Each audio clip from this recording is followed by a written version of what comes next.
and boom goes the dynamite. Welcome back to the only live Monday through Friday lacrosse talk show.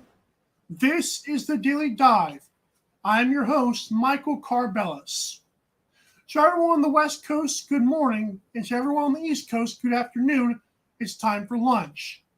And are you hungry yet? Because our top story will be the PLL College Draft. We'll break down some of the players and some interesting facts about them, and also who the NLL affiliate teams are for them, because obviously they've already been drafted by the best league in the lacrosse universe. Our Fanatics segment will be Paul Rabil has the advantage here. What do I mean by that? And last brew presented by B-Ray's Coffee Company, code Daily Dive. Top 10 players. That's interesting. That was weird. Not sure why that happened. So if you saw that, I hope we're still on. Interesting. But nonetheless, this is the Daily Dive. It's always something, right? No. So go to Daily Dive Lax on social media and check out our store. When you hit the link tree and see all the links that come up there, you'll see our store tab and click it. You'll see all the great stuff with this logo on it. It's our merchandise, it's our store. Daily Dive everything. Support us as we grow the game. Okay, top story. PLL College Draft is tonight. I will not be watching. But in case you are, and in case you want to stay informed, don't worry, we've got you covered here on Daily Dive. So the Atlas, of course, have the first overall pick. Remember that they had a trade with the Cannons where they gave up Bubba Fairman and Colin Kirst. And the expected consensus first pick is Thomas McConvey, who is from Virginia.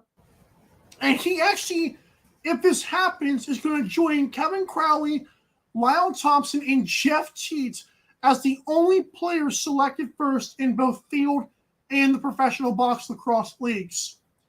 Not bad company, I'd say. And in case you're wondering about Rochester Nighthawks' future, this guy was already drafted by the Nighthawks last summer. So Carter Fields, you have your running mate. So let's hope that Thomas McConvey gets his skates on this year in the PLL. And then, of course, next year we'll see him in full swing with Rochester, who made the playoffs this year. Second, of course, our top five would be for the Redwoods, Sam Handley from Penn. Third from the Atlas is possibly going to be Gavin Adler of Cornell, a defender. The Chrome might take Will Bowen out of Georgetown. This is all a mock draft, but this is like a website that prides itself on doing these things. And apparently the coach of the Chrome said he doesn't believe Mike Manley is playing after this season. That's interesting because Mike Manley, of course, plays with the Georgia Swarm.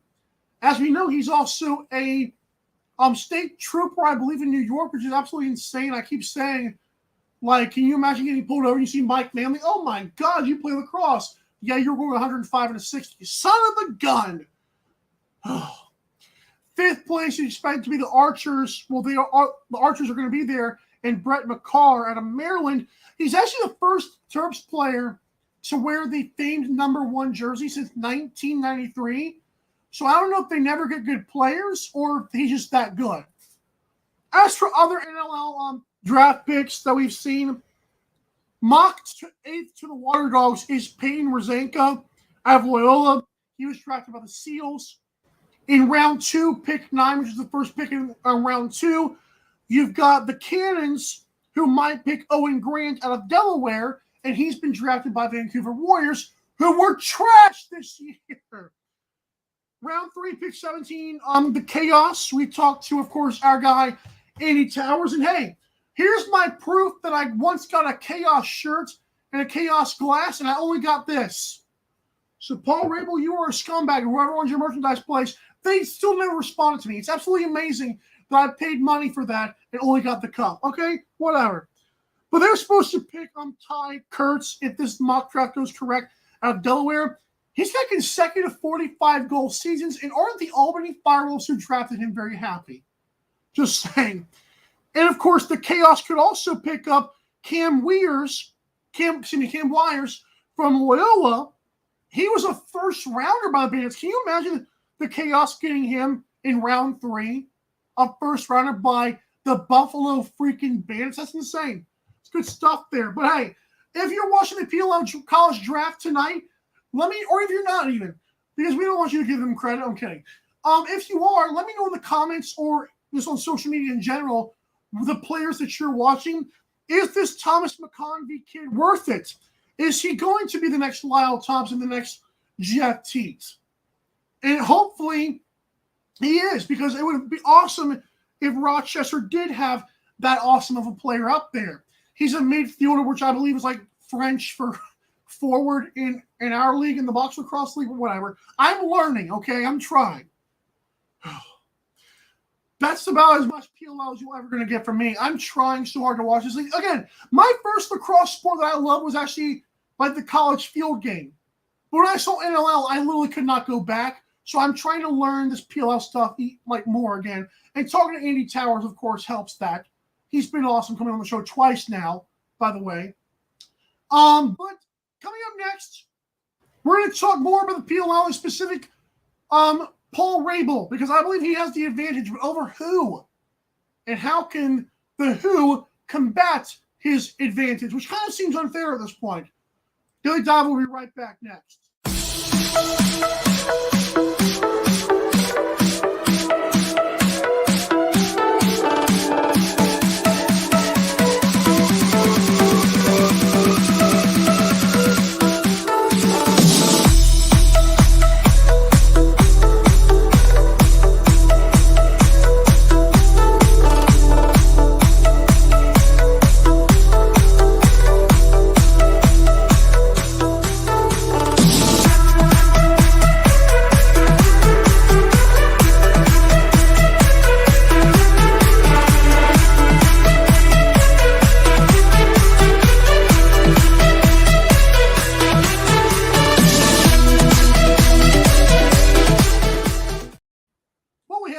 Difficulties in the first segment, but thankfully they subsided after the first opening comments. So once again, this is Daily Dive here on Daily Dive Live on social media and Daily Dive on YouTube.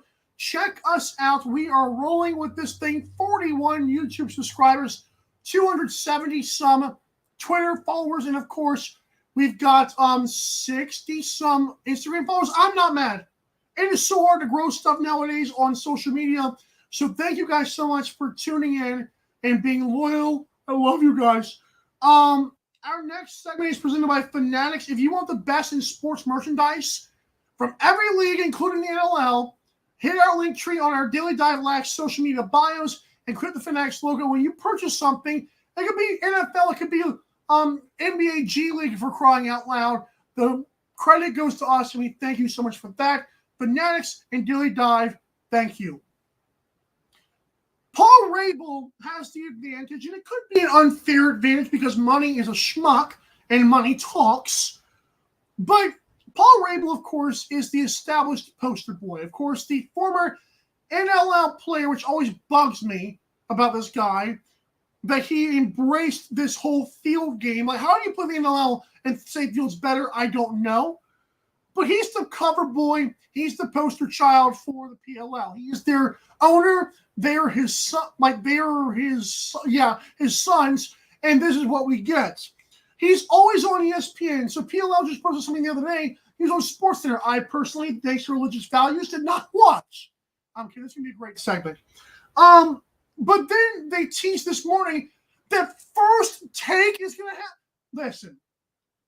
If you know anything about sports media, you know that First Take is creme de la creme, okay? Stephen A. Smith will get you to watch anything because he's Stephen A. freaking Smith. So, remember when Skip Bayless and Shannon Sharp had to literally spoon feed us USFL highlights and break them down? Well, USFL has done pretty well, and I believe that's a reason why. It may not be a big reason, but it's definitely a reason. So, I've always been concerned if the first thing the fans see is field lacrosse, will they give the NLL, which is box lacrosse, a chance? And I'll tell you what, I have a question for you. Where are you, Brett Frood? Oh, you were at the Georgia Swarm game against Halifax, and congratulations. You had like one big question to answer. It was about the native heritage. I understand the importance of that, but I'm looking out for Brett Fruit, and I have not seen him all season long. And it's not like I'm like criticizing him like crazy, but there has to be some kind of avenue for him to be like an Adam Silver, like the NBA commissioner. See, Roger Goodell from the NFL gets booed off the stage of the draft because he's too much in your face. Roger Goodell is too controlling. He's too powerful. He's like Paul Rabil. Boo! See how that works? See how that comes full circle? Good. But I feel like Adam Silver is innovative, and quirky. He shows up enough. Adam Silver does not show up like, oh God, this guy again. We know you're the commissioner. Great. We know who Adam Silver is, and that's the way it should be. How many NLL fans, especially new NLL fans, know even a lick if you mention the name Brett Fruit, like what kind of food? Like seriously. And I've been a person who's been campaigning for him to be visible, for him to, because I think he's got potential. I love NASCAR. I know NASCAR's grown really well in the last few years, and that's where he came from. He's got this marketing guy who stepped up, who was with the Major League Baseball, like minor league stuff. Like they've got a team. So where are you, Brett Fruit?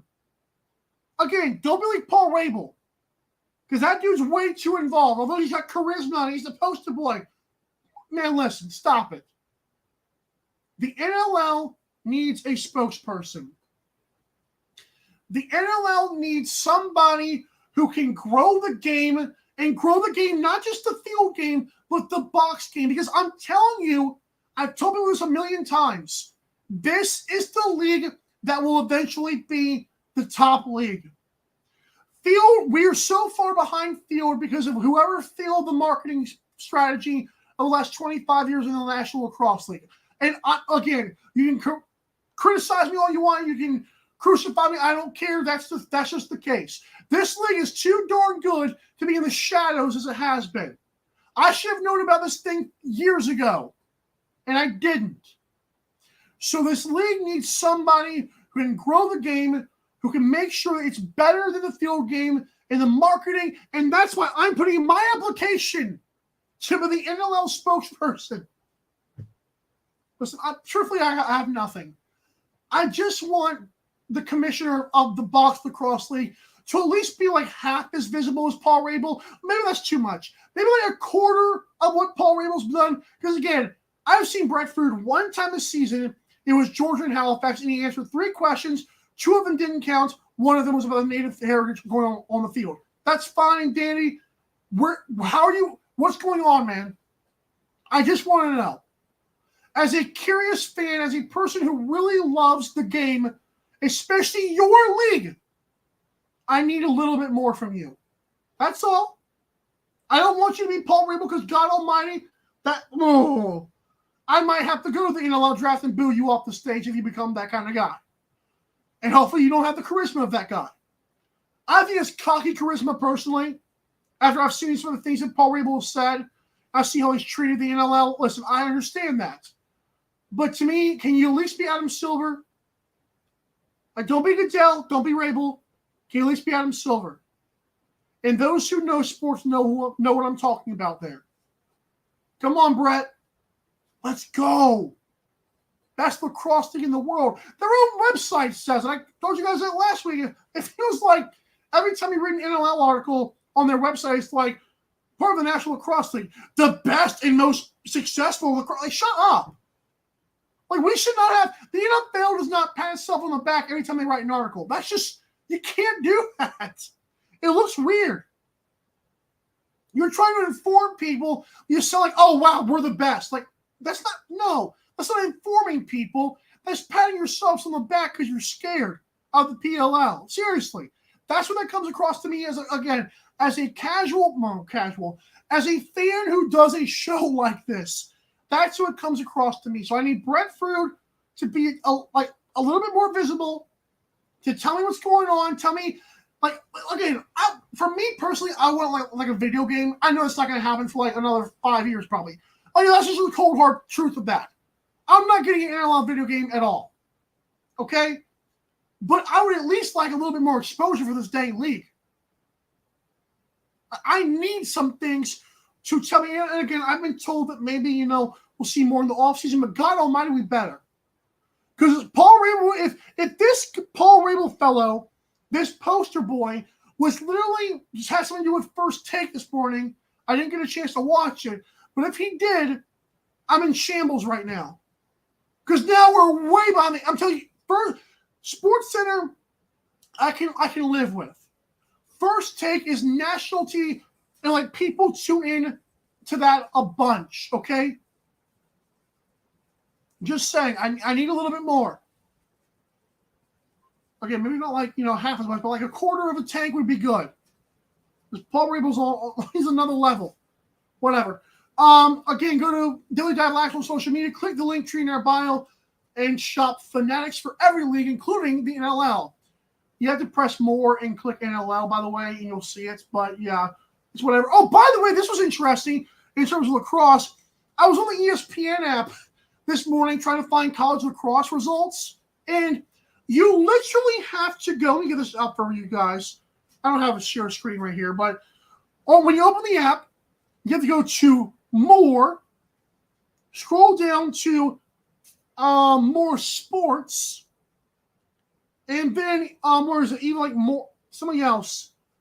It's called more college or something or more NCAA, and then you can find that. To me, that's why on earth if Paul Rabil's that involved. Why is that what we're getting for college lacrosse? But I don't know who dropped the ball in marketing, but it blows my mind how much this lacrosse thing means to people and how little coverage it gets on both sides. It's incredible. So while, I was just saying, I appreciate Paul Rabil, but God forbid Brett Fruit just do a little bit more to kind of, balance that out. Okay? Because if Paul Rabil's doing all this and doing too much, you doing this much should be good enough, right? Okay, good. We'll be right back to Daily Dive. Coming up next, who are the top 10 players left in the NLL playoffs? It's time to ruffle some feathers. I really believe this stuff, too. I'll be right back.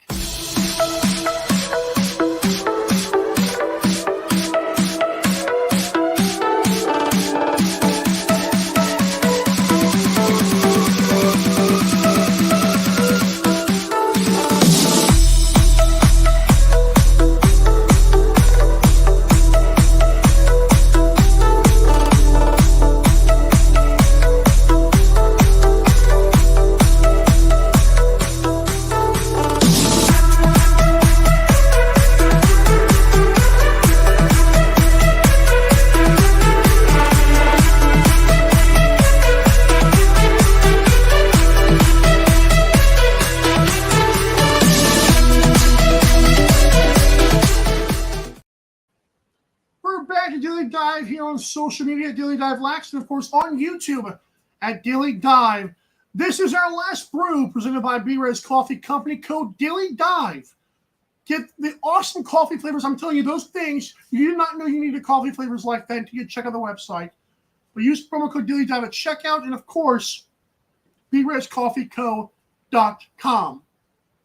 All right, top 10 players left in the NLL playoffs. But first, I want to get to this. We have a poll on Twitter and Instagram of which goalie left in these playoffs of Nick Rose, Christian Del Bianco, Matt Vince, and Dylan Ward. Which of those four do you trust the most? I believe Nick Rose is getting wiped across the board. I feel like it's mainly Matt Vince and Del Bianco getting the votes right now. Hey, playoff Ward, that's a thing. But vote on our social media pages, again, on Twitter and Instagram story. You'll see the poll there. Which goalie do you trust the most? And, of course, comments are cool, too. All right. What I'm about to say might piss you off, and that's okay. I think we all can agree with number one. But, yeah, there it is. Okay, good.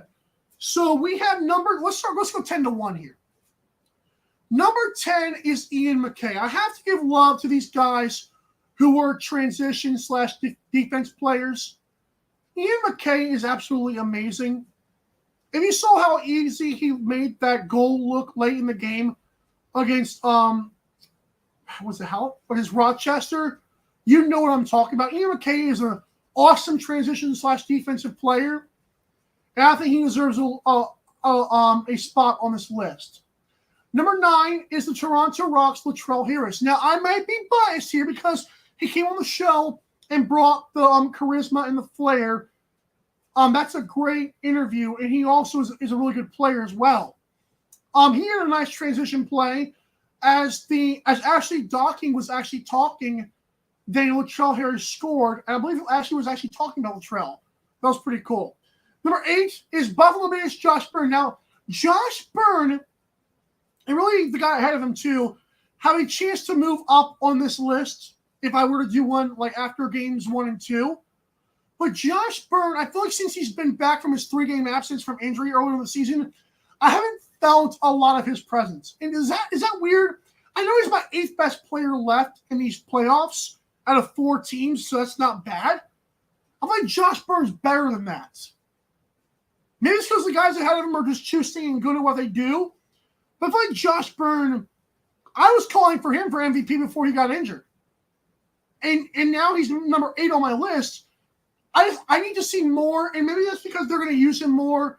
I'm not going to act like he's been like missing in action over here, but I still feel like Josh Byrne could get a little bit more touches. Although if you're winning, you're winning. It's whatever. Number 7 is Tom Schreiber, another guy, and this might be because Schreiber did not play against Halifax and Rock still beat him up. Like I never felt like Halifax was in that game. And so Tom Schreiber kind of maybe took a back seat this week on this list. So there's Tom Schreiber number 7, but I believe he's very crucial to what the Rock do offensively. Number 6 is Dylan Ward, playoff Ward. Okay, Dylan Ward has had a good season, but not a great season. Dylan Ward, of course, was the most consistent thing on the Mammoth roster this year, to be fair. But Dylan Ward, of course, stepped it up when it mattered most against the Seals. They may have let their foot off the gas late, but I'm telling you, man, Dylan Ward, playoff Ward, he's back, baby. And now for our top 5. Number 5 is Matt Vince. I believe Matt Vince is the goalie that I trust the most, even though he's like 3rd on this list of the goalies. Matt Vince is playing with passion and kind of house money right here. I don't know if Matt Vince will retire soon, but all I know is if Bandits win the championship, that question is going to be brought up even more. But Matt Vince was very good against Rochester, but against Toronto, different animal. Number 4, Rosie. Nick Rose of the Toronto Rock. So Nick Rose rounds out 3 players on this list. And Nick Rose, of course, this model of consistency this year. Even in the game against the Bandits, I feel like Nick Rose, as Graham Perot said it best on Twitter, Nick Rose outplayed Matt Vince for 59 minutes, and the last minute went to Matt Vince. So Nick Rose is a very awesome goalie. Do not get him taken for granted. Number 3, the media's darling, everyone's MVP, Christian Del Bianco. I don't know why. All I know is after watching that Calgary game, there's a reason why Del Bianco's 3rd and Zach Currier is 2nd. Okay, because I was talking about these guys together. Because the fact is, Zach Currier headlines a team defense, okay? This guy snagged a loose ball out of the air. I wish I remember which part of the game it was. But Zach Currier is such a great all-around player, and that is so, overlooked in this league. Like, you're looking, well, why is Tom Schreiber way down there? Because Zach Currier is so much better at doing both sides of the field. I feel like that's incredible and monumental to what the Roughnecks do. So I would give Currier the edge over Del Bianco. Again, go ahead and just tell me, oh, he's the MVP. I don't believe that. I believe the team defense of Calgary really shut the door on Panther City. And I feel like after what I've seen in the first game, combined with all season, I'll take Zach Currier more than I'll take Christian Del Bianco. And number 1 is my MVP. Actually, Daily Dive's MVP, as we named him last week, is Dane Smith. Dane Smith is cream of the crop. Dane Smith is QB1. Dane Smith has stepped up. Like I said, I believe early in the year, when Josh Byrne went down for 3 games, that I thought Dane Smith stepped up and didn't miss a beat. Dane Smith last week was incredible, controlling the pace and doing well for what the Bandits have to do. The last game against the Rock that they played, like Dane Smith set the tone early by peppering that net, baby. Peppering that net. His also passing is incredible. His defense is underrated. Dane Smith is my number 1 player left in these NLL playoffs. Read it and weep, or the favorite part, comment below or comment on social media. All right, guys, coming up tomorrow, well, that's the top story. Coming up tomorrow is another playoff preview special. We're going to have Pat Gregar and Ryan Ballantyne on to discuss the East and Western Conference Finals, games 1 and 2, and also how the teams got to this point. We'll recap a little bit of the quarterfinals. But tune in tomorrow for another playoff panel. It'll be so fun. I know Pat and Ryan love, or at least as far as I can tell, love coming on the show. And more importantly, we love having them on the show, which is a more humble thing I should have said. But hey, cannot wait for you guys tomorrow to come back. We're trying to work on some other guests, especially for Thursday. But for now, that's confirmed, as well as another guest later on in the week. But Pat Gregar and, of course, Ryan Ballantyne on tomorrow. Another playoff panel. I know the first one was awesome. So I can't wait for that. For those that tune in to PLL, God bless you and have fun with the PLL College Draft tonight. For the fans that watch this show and for the guests that come on, for everyone behind the scenes, I am your host, Michael Karvelis. So you have a great rest of your day. We'll see you tomorrow. Same time, same place. Dilly Dive is out.